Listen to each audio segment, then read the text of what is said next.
Hello and welcome everyone to part 4 of an 11-part video series covering Periodic Table, the Blueprint of Creation by Dr. Subu Poten. Let's start with day 3. So on day 3, we see the creation of dry land and the sea. So the dry land has grass, herbs, and fruit trees that are also created during the sea. It's important to note that for the first 3 days, God was sort of separating things. He separated light and dark in day 1. He separated earth and outer space in day 2. And he separated now in day 3, he separates dry land and the sea. So we can sort of see what God is doing. If you look at to the north and south poles, we can see polar ice caps.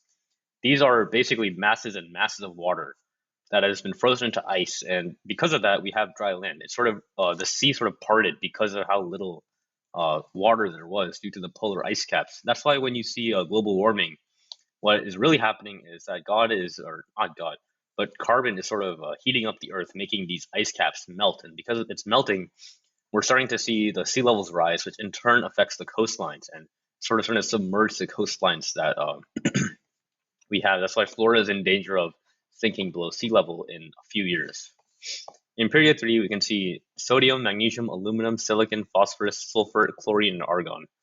You can see a separation between magnesium and aluminum. If you look at the periodic table, there's an empty row between magnesium and aluminum.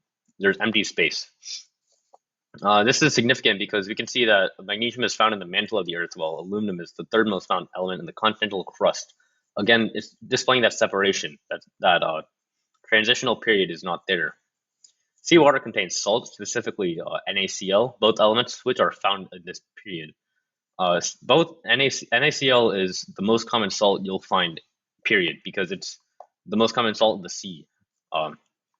Silicon is the most common element in the Earth's crust as it bonds easily with metals to form silicate materials, and it's also the primary component of sand.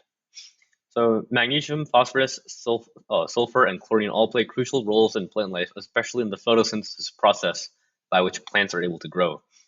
Again, it's displaying that sort of plant aspect to the day 3.